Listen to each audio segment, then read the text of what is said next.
Ladies and gentlemen, good day and welcome to the SG Mart Q1 FY'25 earnings conference call hosted by Ambit Capital.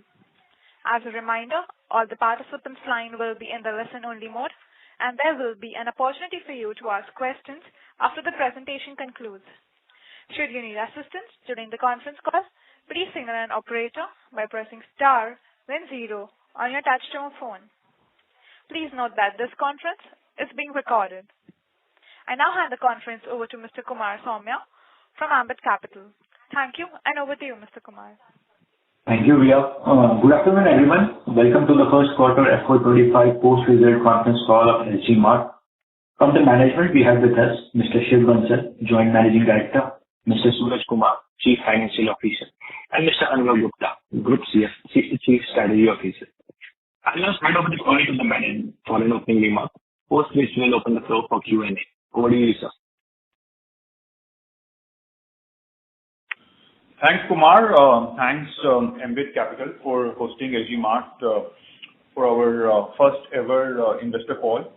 I welcome all the participants, investors, analysts who took out time and joined us to hear us. Thank you so much. So the format of this call will be, since this is our first investor call, I would like to explain the business model, the vision behind this venture from our group, and what are the plans which we are going to execute over the next 2 to 3 years, and what's the vision till 2030. And since it's fourth quarter of our business operations, how the business started and where it is headed. And then I'll be happy to take questions regarding the business model, the vision, or the quarterly results which we declared last week. So coming to the venture, SG Mart, this is the latest baby from the group of APL Apollo, which we started in June last year with the vision of establishing India's largest trading company. As you all know that we have been running 2 manufacturing companies for many years now. One is APL Apollo Steel Tubes and second is Apollo Pipes, which is into plumbing segment. As manufacturers, we always used to face a lot of gaps which India as a nation has by inheritance. Okay, and we used to think that how we can fill these gaps and can streamline the manufacturing in a better way. So we thought let's start a trading company, because what happens is that as manufacturers we always struggle to push our material with the large distributors. But if you look at the countries outside India, like China, South Korea, Japan, which are actually the manufacturing hubs in the world, they have very large trading giants who are lifting material in bulk from the manufacturers and then distributing those products whether in the same countries or at the global platform. This is what we always miss as manufacturers, whether it's in steel tube or plumbing pipes. So we thought at a time when India is taking a leap forward to become world's manufacturing hub, China Plus One policy actually being played out in the minds of a global consumer.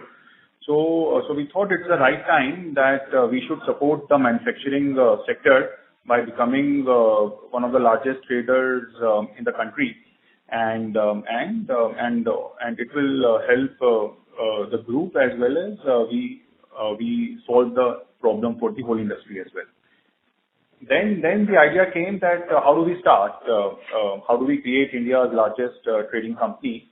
Which product we should start with? Whether it should be metals, non-metals, construction materials, agri commodities, cement, etc., etc. So then we realized that our strength has been steel. We have spent 4 decades of manufacturing and buying and selling of steel upstream, downstream products. So let's start with steel as the product, and then we establish fully ourselves into steel trading, and then we move to other products into whether it could be agri commodities or other construction material products. And within steel also, we realize that at a time when India is going to see massive increase in the upstream steel capacity, because last 5 years we have not seen any new capacity addition in steel. What has happened is the consolidation of the steel sector. But if you see from December 2023 till December 2025, India's steel capacity is going to go up by 50%. So it's the right time to start a venture which is into steel trading, to take material from steel companies and then distribute for them and create a business model out of it. So we carved out 3 business models to start with for SG Mart related to steel sector. Plus, we are doing small non-steel products as well, which I will talk later, but that is pretty small as of now. The major focus is on establishing or building the steel business. Now within this business model, like I said, there are 3 revenue streams which we created. One is B2B. B2B has 2 segments, which is number one, trading of long steel and flat steel products, buying directly from the steel producers and then distributing in the market. Second business model in B2B is creating a vast network of service centers where you process upstream steel and then sell in semi-finished shape to various user industries of steel. Then in B2C, we have identified some products like rebars and light structurals, which are sold as a branded segment, and we can leverage our group distribution network. So if you look at all the 3 revenue streams, we are trying to address the gaps which are existing in the industry. Plus, we have a right to win from day one, on which we are building the business model. So coming to revenue stream 1 in B2B, which is pure metal trading. Here we are looking at products within steel like HR coils, billets, and we have also started doing zinc. I mean, you'll be surprised to know that we have become India's largest zinc trader as we speak today. The industry gap, what we identified here was that these mill producers are dependent on very, very small size distributors and dealers who lift material directly from steel mills and then distribute it to their customers who are like user industries down the line. The largest distributor which we could identify in the industry was doing a volume of 25,000 ton a month.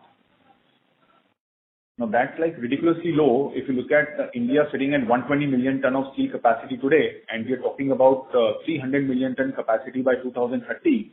So there is no way that this incremental capacity can be consumed or can be absorbed by these small SME traders. So we thought that there is a massive gap here. If we emerge as largest steel trader, the steel producers will be attracted to do business with us. And then we will distribute the products in the downstream sector. Okay, so today we are doing business with JSW Steel, NMDC Steel, Jindal Steel and Power, Steel Authority as well, and some imports which we are doing in SG Mart. So we have good raw material supply with us. We have money power, right? And we have good distribution below us, and we have already started doing 50,000 ton, 60,000 ton of monthly volume, which we started like 6-7 months ago, this revenue stream. And here the margins are between 1.5% to 2% based on like what kind of deals we source. And the working capital which is required here is around like 0 to 10 days, because most of this steel we buy and we have back-to-back contracts with the customers. So the inventory is like 0 to 10 days, and we live on credit from steel suppliers, and we sell on cash as well to our clients, because steel as a commodity is mainly cash and carry basis. So the net working capital here will be 0 to 10 days here. Average you can take 5 days, and with a margin of 1.5% to 2%. So doing like 15-20 times churn, 25 times churn in a year can give us 30-40% ROC on this business. Second business in B2B is service centers. Now here, if you look at the industry, like auto sector, consumer durables, construction industry, they don't buy raw steel like in coil form or long steel form. They need processed steel, right, which acts as input to their factories, and then they make washing machines, refrigerators. It is used in automobile bodies, etc., in construction, in bridges, etc. So there are small service centers, very unorganized service centers which are established in the country, and they are run by they are run like mom and pop stores.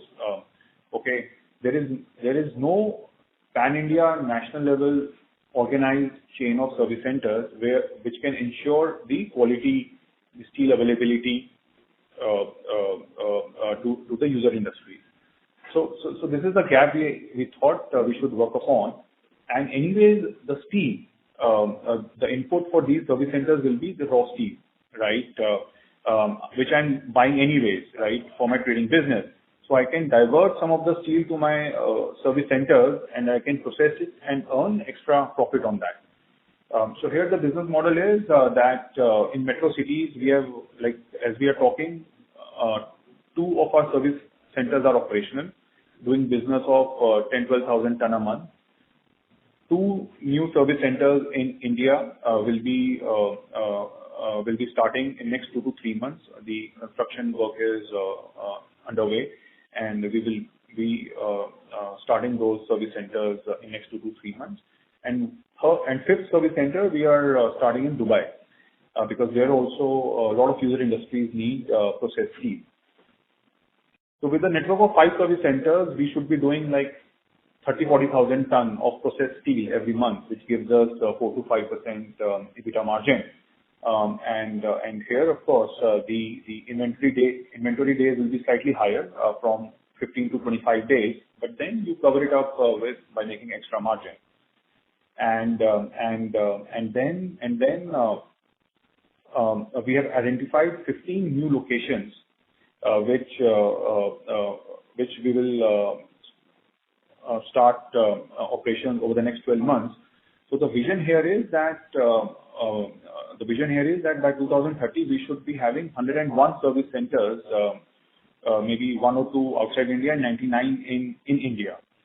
Because in smaller towns, in cities like Raipur, in Patna, in Ludhiana, Jalandhar, Jammu, Kochi, right?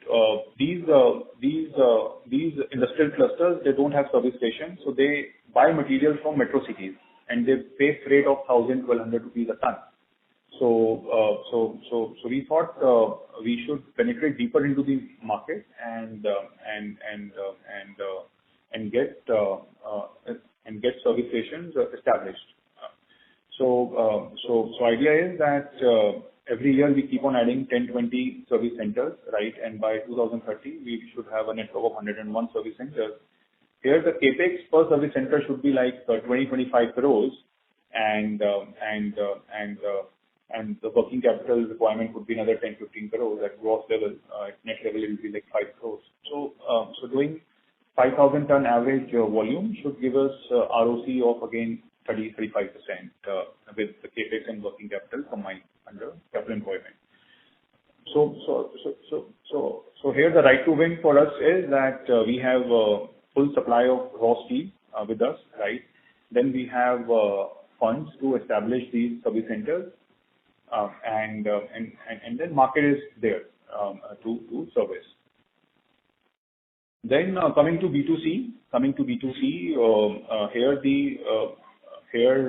we want to leverage the distribution network in the downstream sector, which the group created for the steel tubes over the last 30 years. Now, if you look at our dealers, group dealers who are doing business in steel pipes is 20% of their total business. Rest 80% they do rebars, angle channels, welding rods, mesh net wires. There's a massive consumption, but almost like 3 to 4 lakh crore rupees, 3 to 4 trillion INR for non-tube products, which these distributors buy from small manufacturers. Tubes as an industry became formalized. Apollo played a pioneer role in formalizing the steel tube industry. But for other products like angle channels, rebars, welding rods, this industry is still highly unorganized. There are multiple n number of small manufacturers who manufacture these products in an inefficient way, and then they sell to the distributors in downstream sector. So we thought that we have a visibility of demand worth 3-4 lakh crore rupees in multiple products. We aggregate the demand from our distributors, and against that we do tie-ups with efficient, good quality manufacturers, and we bridge the gap between the SME manufacturer and an SME trader. This we started right from July, August when we started the company, and we have already started doing like 30,000 tons a month of monthly volume, mainly steel construction products. We don't do any steel pipe here, right? Because steel pipe is a set distribution business for APL Apollo tubes. Anything outside steel tube, which the distributor is dealing with, we are catering to this segment.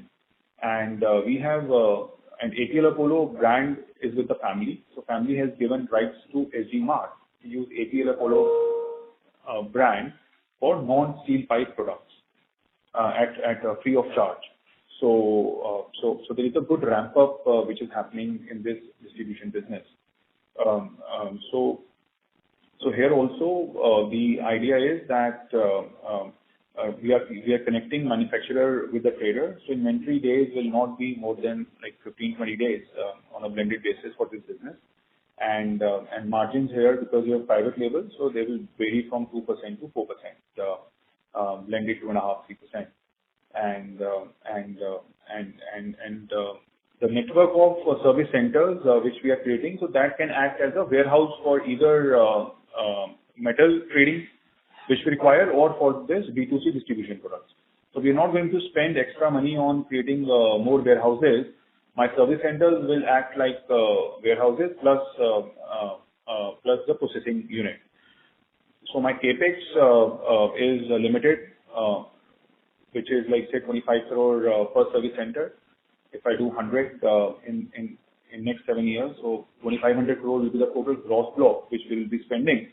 And idea is to do 10 million ton of combined volume in these three segments, which could amount more than 50,000 crore of top line. And with 20 days of average working capital, we should be requiring around 2,500 crore of working capital. So total capital employment which this company will require will be like 5,000 crore to do 50,000 crore of top line, and with 2.5% of EBITDA margin, which is like broad-based 1,500 crore EBITDA we should be getting on 50,000 crore top line, and with on a total capital employment of 5,000 crores. So 1,300 crore net worth we already have cash on the books, right? And then over 7-8 years, the business has been profitable for us from day one. So there will be accumulated profits, and there could be like some working capital limits we may require. So company is well funded to reach the scale of 50,000 crore of revenue with 1,500 crore EBITDA on a capital employment base of 4,500 to 5,000 crores. We don't need any more money, equity to do this. And once we establish this business for steel, we create a proof of concept for the steel sector, then we are confident that the other industries will also come to take support from SG Mart. By that time, we will be able to move to other sectors.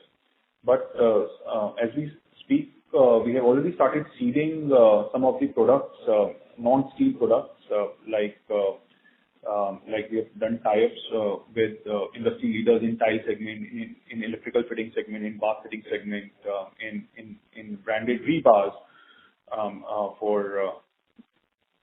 to support the construction sector, where we are reaching directly to the contractors and real estate developers, and we are doing B2B business. But that segment is small, but it is ramping up pretty quick. So just to mention that, I mean, the basic concept of this company is trading, right? Connecting the manufacturer with the trader, with the distributor. So we act like an intermediary between the manufacturer and a wholesaler.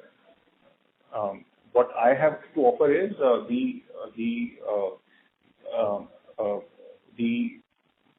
the power to buy in bulk, right? Multiple products, offer the same product at much lower cost than what that trader would be getting from the manufacturer. And we are only looking for 2.5-3% EBITDA spread, which is not very high for my services. And this also I will be generating by two sources. One is improving the efficiency in the manufacturing process, right? Because if I'm doing a business with a manufacturer who is doing, say, 50% utilization rate as of now, and I take his utilization rate to 70-80%, so his cost of production will come down, and he will pass on that benefit to me, which I will keep 50% myself and 50% I'll share with my customer. Plus, I will use APL Apollo brand, right, to get the premium from the market, from the customer. That will add to my EBITDA. So we are not being very miser, right, to earn extra bucks, and which makes my business unsustainable. Earning 2.5-3% margin makes my business pretty sustainable. What we have to look is keeping our working capital requirement low, churns 15-20 times in a year, zero creditor, zero debtor, right, and make 30-35% ROC, maybe higher. If we are able to do that, then my business model will be very, very sustainable, and then we will replicate this in the other industries once we are able to create this full model. So this is about the business model. I will have questions when I finish this. Lastly, we can discuss that how the business ramped up, right, since we started this in Q1 of FY'24. I mean, Q4 we did around 1,300 crore of revenue. Q1 was slightly lower because of elections and some raw material shortage because of maintenance plant shutdowns what steel producers were having. But Q2 you will see big jump in the revenue. EBITDA has been around 2.5%, even at a very low scale today. In Q1 there was like one-time non-recurring brand expense of 5-6 crore rupees. That's why my EBITDA was lower than Q4. But if I exclude that, I was at par with my Q4 EBITDA. And since the funds are the money which we raised last year to start the business, out of that the utilization is very low today because the business we are doing like 7 to 8,000 crore of revenue. We have enough money to take this revenue to 20,000 crores in next 2 to 3 years. So a lot of funds are lying in the fixed deposit, which gives us the interest income. So that's why my PAT may appear higher than the EBITDA. But as we start investing into service centers, as my volume ramps up from 7,000-8,000 crores to 12,000-13,000 crore next year, this year and next year, and then eventually 17,000-18,000 crores in FY'27, and then 50,000 crores by FY'30. So this money will be utilized, plus all the profits which I will be generating. So yes, this is what we had to explain about SG Mart, and we'll be happy to take questions. Thank you so much. Thank you very much. We will now begin the question and answer session. Anyone who wishes to ask a question may press star and 1 on their touch-tone telephone. If you wish to remove yourself from the question queue, you may press star and 2. Participants are requested to use handsets while asking a question. Ladies and gentlemen, we will wait for a moment while the question queue assembles. The first question is from the line of Vivek Patel from FY'25 Family Office. Please go ahead. Very good afternoon, everyone. Thanks a lot for this opportunity. Just had small 3 questions on that. First is, would there be any broad guidance that you'll be sharing at this time for FY'25? And what would be your key assumptions to these guidance and the key risks of not meeting them?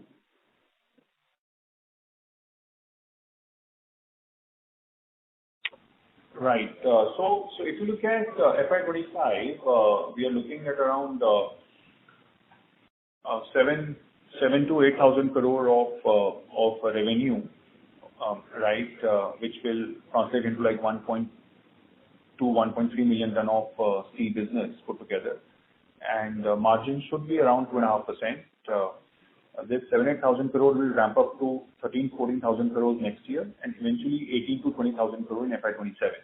This is what we have also put it in our investor presentation as well. This ramp up. Oh, great. Next question is. Just to address the second part of the question, the risk to this guidance, I think. Now that we are into 5th month of the year already, we don't see any challenge as of now to achieve this number. Oh, great. That helps a lot. Next question is, as of now, what percentage of your revenues are coming from these different business models that you explained around B2B and B2C service centers and so on? Right. So if I have to break up my 1,200 crore revenue, which I did in Q1, 1,150 crores, right, I would say that out of this, 500-600 crore will be metal trading, right? 400 crore will be service center business, and rest will be distribution. 200 crore worth will be the distribution business. Great. Thanks a lot. That helps. The lastly, just a small bookkeeping question. You had mentioned in your presentation, and you just mentioned as well that you have spent a small sum of about 6 crores in marketing. If you were to ignore this expense, the other expense has still risen by about 45% on a QOQ basis. What could be the reason for that? So we are adding a lot of, those other expenses will pertain to the new service centers which we are putting up, right? So 2 started in Q1, right? So there the fixed costs come into play, right? And then we are also spending like money to open 3 new centers, right? So we added a lot of new team members, like a lot of OPEX, which is there. So this will be now recurring. Great, sir. Great. Thanks a lot. That helps. Thank you. Thank you. The next question will be from the line of Pawan Kumar from Ratnatraya Capital. Please go ahead. Sir, can you just give us a breakup of what would be the HR coil kind of sales in the breakup right now? So like I said, no, that metal trading was around 500 crores. Out of that, majority will be HR coil. Zinc, we started to ramp up in last 2 months. Okay. And tubes would be how much, sir? Tubes and rebars, if you can just give us a broad breakup. Yeah. So that is around 200. That is around 200 crores. Which is tubes, right? Okay. No, not tubes. B2C, which is rebars, angles, channels, light structurals, and welding rod, etc. Okay. We don't sell tubes here. There is no tubes. There is no tubes. Okay. And of these three particular businesses, one is metal trading, one is service centers and distribution. Which do you expect to grow the fastest going forward? Which we fastest? Okay. Yes. So I guess distribution business will ramp up pretty quickly, right? Because service centers, once we have these 5 service centers ready, today we are with 2, 3 will be ready in next 2-3 months. And then next leg of service centers will start contributing, say from like Q2 of FY'26. So I guess all three business and even metal trading, right? So every day we are getting calls from steel producers, from foreign steel suppliers, to they want to sell their products to us. So I guess all three businesses will ramp up at same pace because what we see is a huge opportunity in all the 3 segments, and every segment has its own gaps, what we are filling right now. And in every segment, we have our own right to win, right? So, if you look at the split also of 18,000 crore revenue guidance, which we have given for FY'27, this also like we have divided it in like, equally, like 60 billion INR. Okay. So yes, Okay. I think like all these businesses are exciting and they will ramp up on their own. And can you give us a broad numbers on what was the volume in Q4 last, recent Q4, and also the volumes for this particular quarter in terms of steel?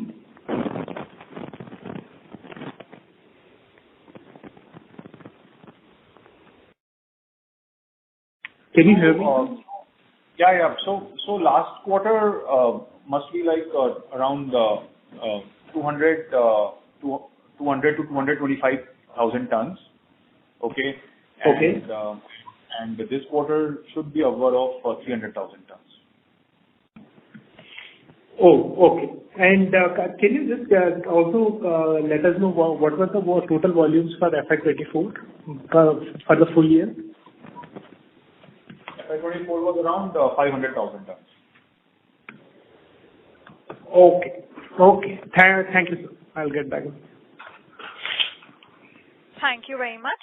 The next question is from the line of Vikas Mistry from Moonsun Ventures. Please go ahead. Hi, Anbo. Thanks for the opportunity. I have one question that we are procuring almost 2-3 million ton of steel from parent company and another maybe 4 or 5 from here on. What will be the price differential you are getting from suppliers, steel mill suppliers, as against the other competition like our business? Because our business also does almost $1 billion of revenue from steel itself.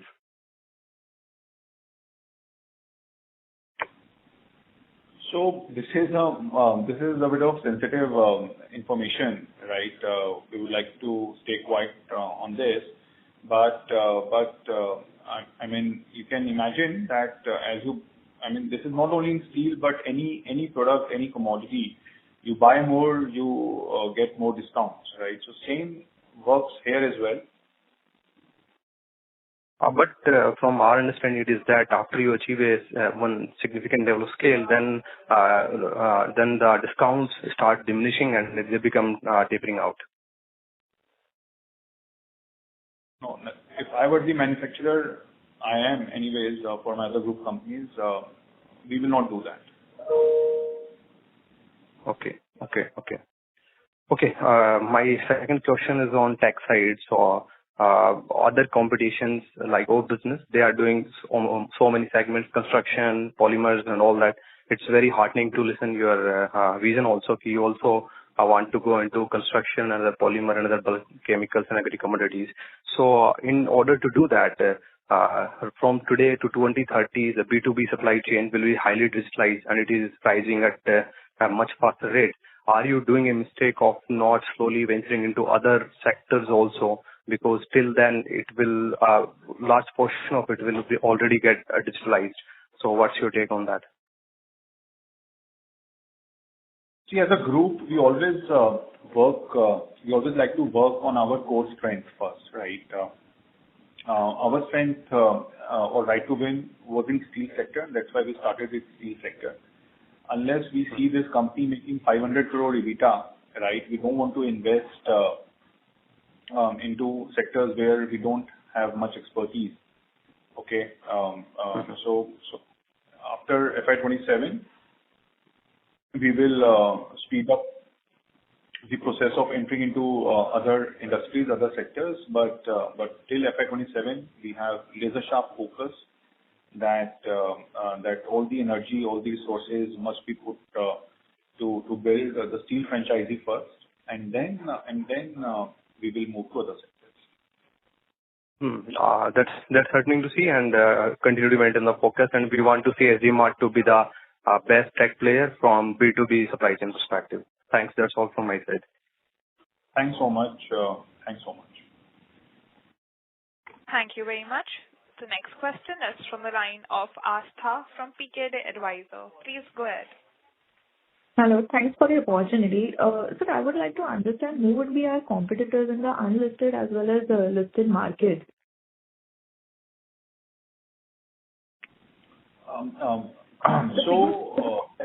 Sorry to cut you. The biggest one. The biggest, no, because see, I mean, if you see, there is no national level player who does service, who has a network of service centers. They're all, like I said, mom and pop stores. Steel traders, the distributors who are attached with steel producers, there are also SME, multiple n number of unorganized players, and any unique company which has access to downstream traders in the steel sector who are doing these steel pipes, rebars, angles and channels, that also no one has except our group, right? So in that way, I mean, difficult to name anyone who could be our nearest competitor. I would say our nearest competitor is unorganized sector. Okay, got it. So apart from that, we are supplying to distributors, right? So by any chance, can we get a name of a distributor or the client base, basically? One of the biggest clients. Yeah, so you can, in our presentation, we have given the contact details of our investor relation team, Mr. Naman Rastogi. You can get in touch with him and he can connect you with the distributors who are doing these products. Okay. So, my last question would be, so we have bought SG Mart rather than starting a new one. So, what was our thought process? Why did we buy a company rather than starting a new one? So, the idea was that we wanted to emerge as India's largest steel or any trader, right? We wanted to emerge as India's largest trader. So how do you become largest trader? You don't have business. But how you can make a statement in the industry is by showing your money power, right? So we wanted to raise those 1,200 crore rupees, which we raised, right? Now, the promoter family had 400 crores to invest, right? 350 to be precise, which they infused the capital, around 350 crores. Now, rest 850 crores, 900 crores we wanted to raise. Now, on an idea, if I were to pitch this to a private equity fund or a venture capital fund, they would take at least 1 year, 2 years to understand the business model, and no one will give me money just based on the idea. Okay. So we wanted to raise funds, and we had our own set of investors who were ready to support this business model, right? Who were ready to invest in this business model. And those funds, those investors did not have mandate to invest in a private limited company. So that's why we acquired a listed company which was not having any business, right? We started the business from scratch in that company. So we did not acquire any business. What we acquired was just the structure, right? And then we started the business from scratch in that company, and that made that structure attractive for our investors to put in money. So when we raised 350 crores from the promoters and 900 crores from the investors, so with 1300 crores money in the kitty, then I went to the steel traders and steel manufacturers, and I said, okay, now I'm ready. Right? With 300-400 crore rupees, I would be looked as like any other steel trader.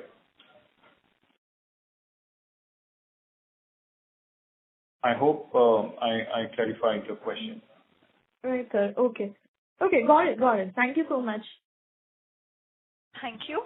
The next question will be from the line of Alisha Mahawala from Envision Capital. Please go ahead. Hi, good afternoon. Thank you for the opportunity. I hope I'm audible. Can you come a little bit more closer to the mic? Sure. I hope this is better now. Yeah, that's better. Yeah, great. Thanks. So the first question was like, somebody was trying to understand earlier.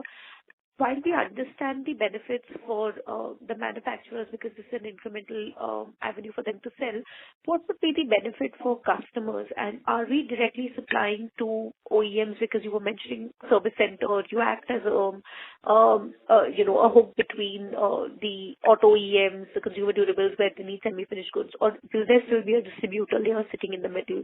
So if you can help us understand that, is this just creating another layer in the middle, and who would be our customers?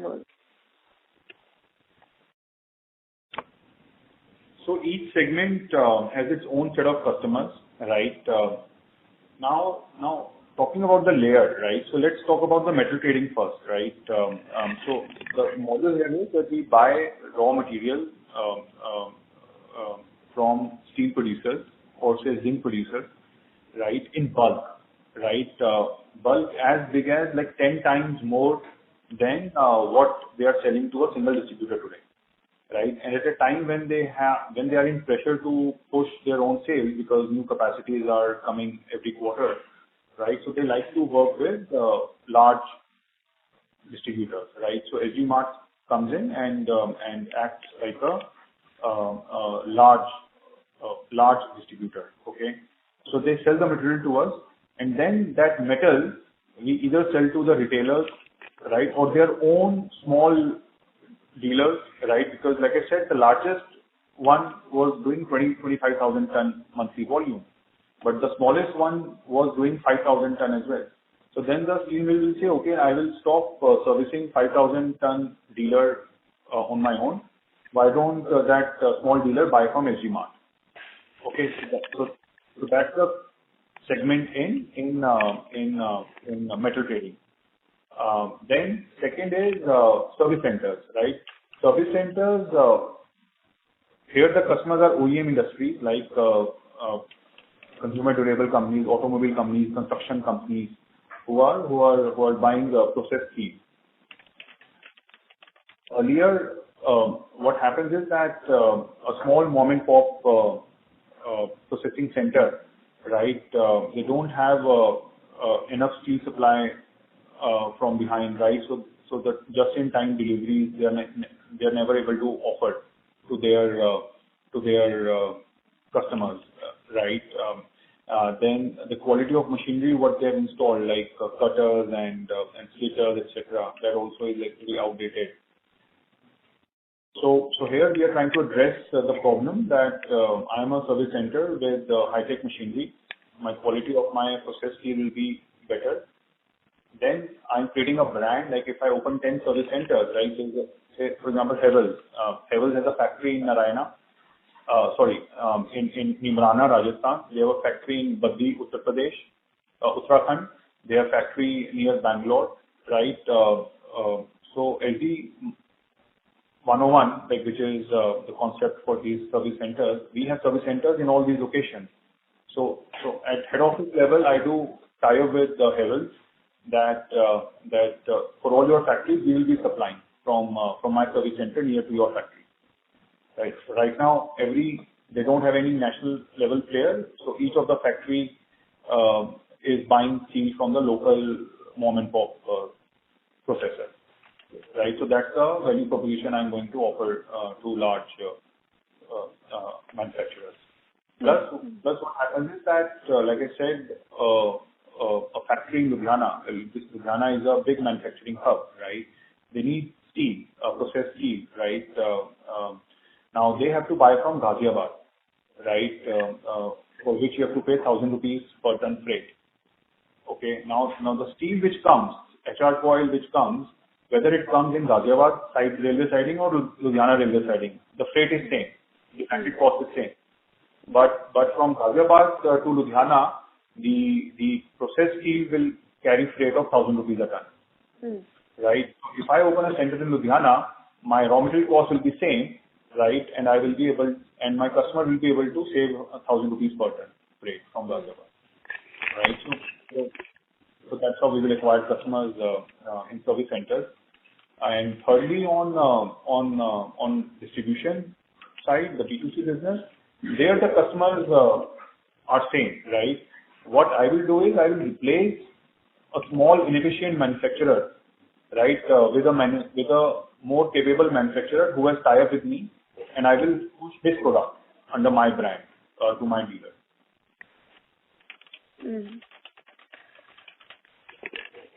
Okay, understood. This is quite helpful, thanks. The next question is, what is the kind of inventory risk that we carry? Because these are commodities at the end of the day, while you have highlighted the working capital cycle, is it an inventory gain, inventory loss kind of situation that we have to keep making adjustments for every quarter?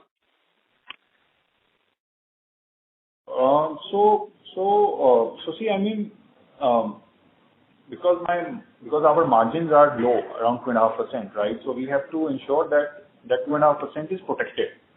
Okay, there is no threat, there is no risk to that margin, to that thin margin. That 2.5% EBITDA flows as my PBT also. Okay, and for that, number one is below EBITDA is depreciation. Right. So because my asset turns are so high on my service centers, which will be almost like 15-20 times, right? So the depreciation cost to the overall size of the company will always be very low. Then the interest cost, right? Now everything is equity funded, right? When I will be doing 50,000 crore of revenue, then I may need 1,000 crore, 1,500 crore of short-term bank limits, right? Till then, everything will be equity funded. So my interest cost also is going to be like, almost zero. So whatever my EBITDA is 2.5%, that is also my PBT. Then the risk comes on the debtor write-off or inventory write-off, right? So we are going to do cash and carry, right? We are talking with banks for providing channel financing services, right, to FY Mart's customers. We have all the national banks with us. We have our own group NBFC with us, right? So I will not be having debtors more than 3-4 days, right? So my risk on debtor write-off is also taken care of by having channel financing services for my clients. Then the inventory risk, right? Inventory write-off. Now, steel is a volatile commodity, right? It carries a lot of risk, and with such a low margin, our risk management has to be very strong, which it is. So again, all the three verticals, Alicia, the first vertical, which is metal trading, right? Here we are doing back-to-back sale, like purchase and sale. So the risk what we carry is like from 0 to 10 days, right? Which is very limited, right? Steel prices in India normally are reviewed like once in a month. On first day of every month, all these steel producers come out with the new revised pricing policy. So if you are doing this within 10 days, there is no risk as such which you carry to your balance sheet. Second is service centers. Now, service centers, yes, here the inventory days will be 20 to 25 days, but then here the margin is high, right? So even if there are some write-offs, you have to take some write-off, but your high margin does take care of that. Then third is distribution business. Distribution business, B2C is mainly secondary steel, right? Whether it is rebar, secondary angles and channels, welding rod, which is not a very volatile product anyways. They are sold more as products. And here also, like the inventory days in the system will not be more than 20, right? So the fluctuation is manageable easily, right? Just to give one example, you can look at financials of Shankara. Like Shankara is a retailer, okay? Yes. They carry more inventory than what we will be having on our books at any given day. Now, if you look at their quarterly EBITDA margin, right? You can look 20 quarters, like 5 years you see. Their EBITDA margin has always remained stable between 2.5% to 3.5%, right? The swing is not like they will erode the profitability and they will close the balance sheet with zero profit or at a loss, right? So a trader, whether a wholesaler or a retailer, right? If we are churning our inventory quick, so inventory risk can be easily managed, right? So whatever you buy, you should be able to sell under 30 days. Shankara sells in 50 days. Their inventory churn is like 40, 50 days. But still, we don't see any write-off in their balance sheet, even on quarterly basis. So we don't see much of a risk of any inventory write-off, Alicia. So this is quite helpful. Just on the service center, are we confident that we'll be able to have a cash and carry model with the OEM? Sorry, say it again. I'm saying on the service center side, will we manage to have a cash and carry with the OEM?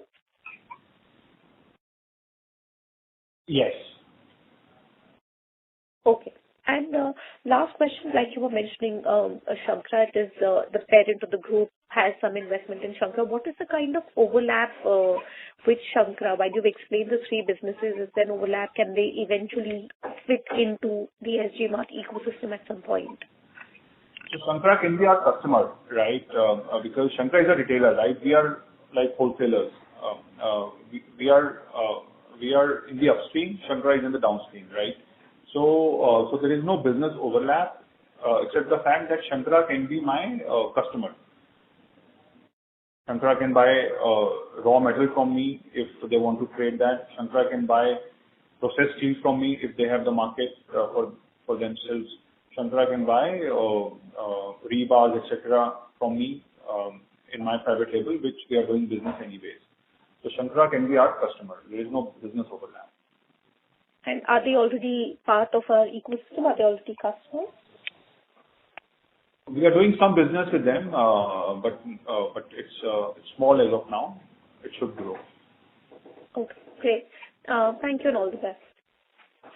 Thanks. Thank you. The next question will be from the line of Rakshit from PKD Advisors. Please go ahead. Hi, am I audible? Yes, you are. Oh, great. So thank you for the opportunity. I want to understand, according to your assessment, why hasn't a large-scale distributor been created in this industry up till now? Has something structurally changed for you to now be able to scale up this business and be able to be present?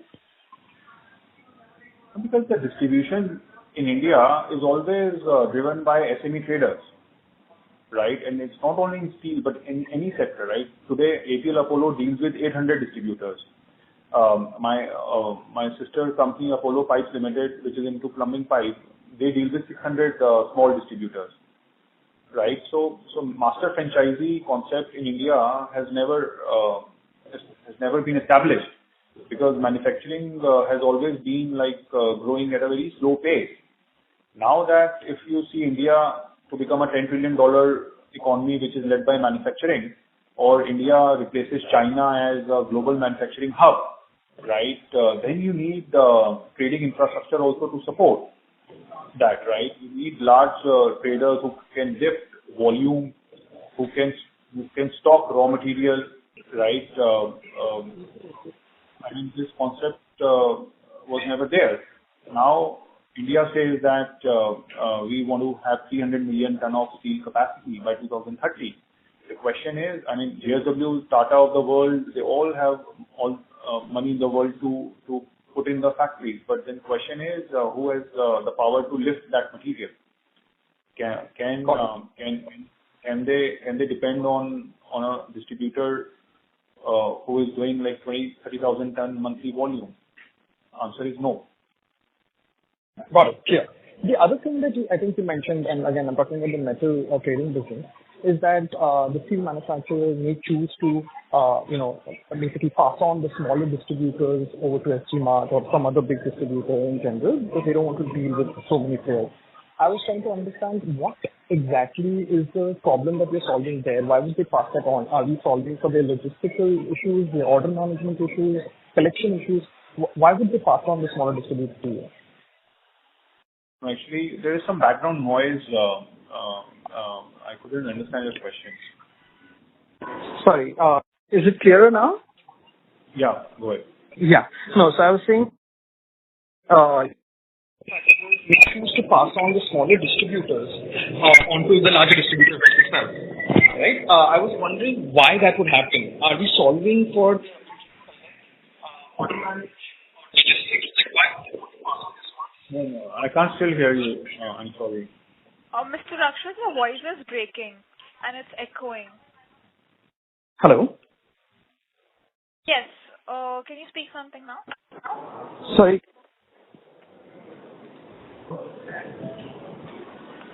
Yeah, go ahead, please. Hello. Yeah, you can go ahead. Well, again? Yeah. Okay. So again, my question was, hello? Go ahead. Yeah. My question was, what problem are we solving by taking away the small from the steel manufacturers? Why would they want to hand over that relationship? Okay. So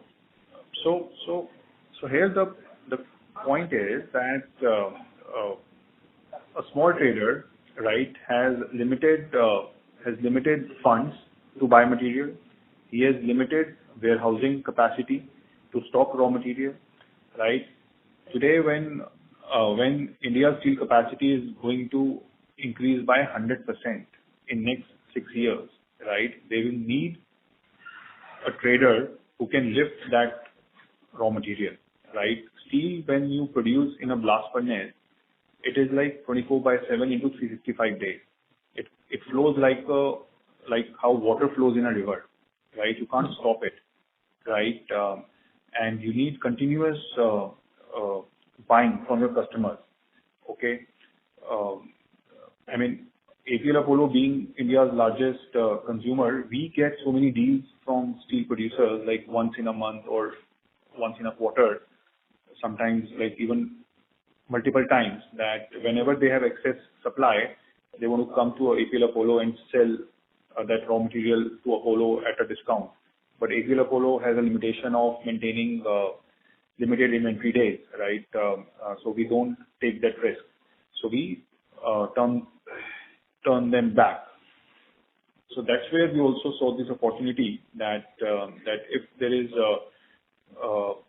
a SG Mart, right, which can take as much raw material as any steel company wants to put in, right, at a good cost, at a good price, and then I keep that profit with me, and then flow that material slowly, gradually in the market, right?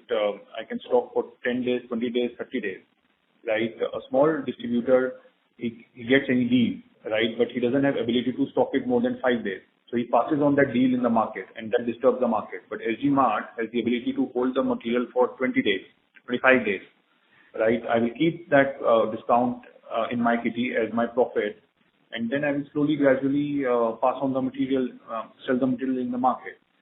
And this is a concept which is not unique in the world, right? You look at Japan, South Korea, China. There are players like Marubeni, Mitsubishi Trading Corporation, Sumitomo Trading Corporation, Itochu, okay, Hanwha, JFE Shoji. All these players are there who buy raw material from steel producers or other metal producers in bulk, and then they distribute further. Got it. All right, thank you. And my last question was, you're obviously leveraging the group companies' expertise and strength in the industry. So how are we ensuring that the relationship between the two entities is at arm's length? No, because SG Mart is not selling raw material to APL Apollo Tubes, and APL Apollo Tubes is not selling tubes to SG Mart. So there is no transaction between the two companies. No, but the brand has been shared. I think you mentioned that they'll be able to sell under the belongs to the family. So okay. Brand belongs to the family. Family has given rights to APL Apollo steel tubes to use APL Apollo brand in the steel tube segment, free of cost. Family has given rights to PVC pipe company Apollo Pipes Limited to use APL Apollo brand in the plumbing segment, free of cost. And family has given rights to SG Mart to use APL Apollo brand for non-steel pipe products in the steel sector at free of cost. Got it. Clear. Thank you. Thanks a lot. Thank you very much. The next question will be from the line of Keshav Sanjay Agarwal from Value Quest Investment Advisors. Please go ahead. Yeah, hi. Thanks for the opportunity. Just would like to understand what are the key friction points or the challenges that we will encounter to scale up so fast, given our guidance for FY'27 being of 18,000 odd crores. So what kind of challenges can we face? What we see is the opportunity which is there, right, in all the three segments, right. Then what we need is the raw material as backup source, right. So that also we are tying up with all the stakeholders. Third thing is creating the infrastructure of service centers cum warehouses, right. Fourth requirement is the scalability of B2C products, like private label products, because that needs market acceptance. So I guess we are working on all these four requirements aggressively, right? We are ensuring that we don't get stuck in any one of these requirements. We are hiring right people at right place, right? We are already a team of 100 people, which will increase to, say, not more than 200, 250 when we touch 18,000 crore top line by FY'27. So whole objective is to ensure that we don't falter on the execution of this business plan, right? I think one important element is also the quality of the B2C products, because for that we are dependent on small manufacturers. Right. So yes, I mean, idea is to put all these ingredients to make a good recipe product, right? And allocating the resources equally, okay, to ensure that all five elements are taken care of. We did mention about service center being one of the building blocks. Can you just give us some sense around the unit economics of these service centers with respect to amount of investment needed and the output that can be generated? Sure. So say I create a service center with an investment of 25 crore of gross block. Okay, 25 crore is of gross block. We buy 1 to 2 acre land parcel. Then there is a shed over it, right? The building, and then the machinery for cutting and slitting, etc. So that investment will require 25 crores. On that, I will generate revenue of around 350 crores per annum. 350 crores. It will give me EBITDA of 4%, which is equivalent to say 12 to 15 crore of annual EBITDA. And the working capital which I will require in that service center will be around 15 crores. So my total investment is 40 crores capital employment, right? 25 crore gross block, 15 crore working capital, and that will give me EBITDA of 12 to 15 crores.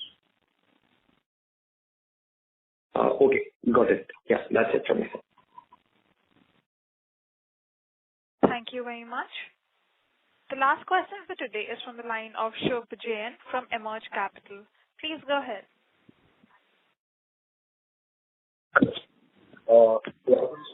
Thank you for the opportunity. Am I audible? Yes, sir. Yeah, please go ahead. So you mentioned that JSW is one of our suppliers, but JSW also runs their own platform, JSW One. So aren't we competing with them, or I just want to understand the difference between our model and that of JSW One's.